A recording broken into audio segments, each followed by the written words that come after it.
As the West rounds on China for its treatment of Uyghurs in Xinjiang, it remains conspicuously quiet as more mass graves are found at indigenous schools in Canada. The hypocrisy is breathtaking and blatant. Yesterday 751 graves were found at a residential school in Canada, adding to a growing national scandal following the discovery of 215 bodies at a school several weeks ago. The findings reveal a darker side of Canada's history, one the world has known little about. Over a lengthy period of time it appears to have played host to some appalling human rights abuses, yet all these unpleasant revelations come amid a renewed push by Ottawa, alongside others in the West, to accuse China over events in the Xinjiang Autonomous Region, where they argue similar abuses are being carried out. I have previously written about this human rights standoff at the United Nations and Beijing's reaction to it, but the irony is that if these graves had been found in China, with such explicit evidence, it would have been universally decried by all the usual countries as a crime against humanity or even genocide. Yet in Canada, a simple apology seems to satisfy the international community, with no actual accountability for the perpetrators. The discoveries are significant,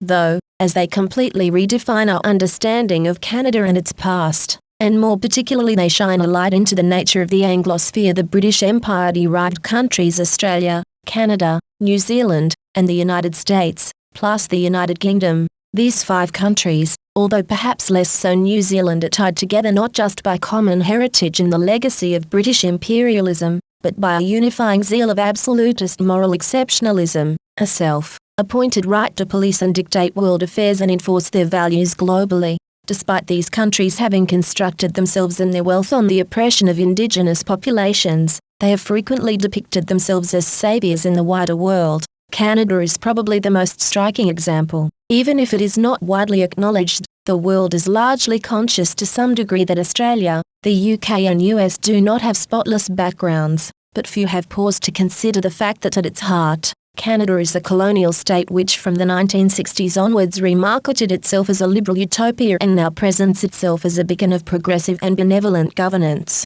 As a Brit, I was brought up on an idyllic vision of Canada, a country which at face value was innocent, prosperous and desirable compared to its more abrasive southern neighbour, the United States. While Canada is clearly a very desirable place to live and few would question the quality of life, at what cost? The traumatic history of forced indigenous boarding schools where thousands died, and were buried in hidden graves, with records destroyed, is a shameful stain on its past. There is the argument that Canada has evolved since then, but only in ways one can describe as superficial. Like the rest of the Anglosphere, it is still heralded by a sense of moral elitism. The country is largely unapologetic and disinterested in its crimes, and focused instead on others. It embraces the typical Anglophone attitude that atrocities from the past no longer warrant political significance. Yet this is hardly in the past, as the school where the most recent discovery was made was still operating in 1997. In turn, the belief in one's depiction as an absolute standard of righteousness serves to suppress remorse for these episodes.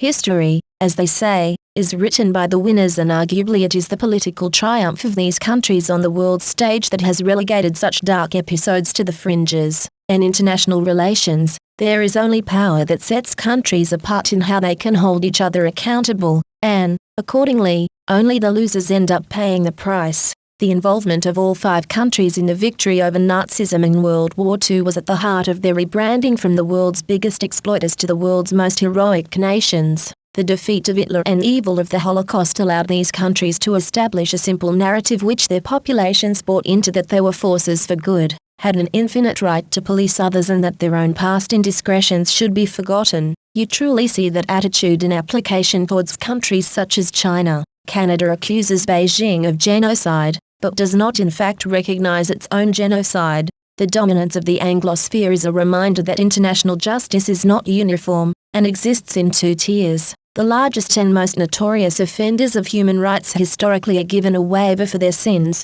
but nonetheless use human rights as an argument to advance their own ambitions towards other countries, often disingenuously or via a means of projection. Were, for example, Canada a Middle East country, it would be facing worldwide condemnation and potential sanctions, but it is not. It is an Anglosphere country, and it will express a few words of remorse and face no further consequences.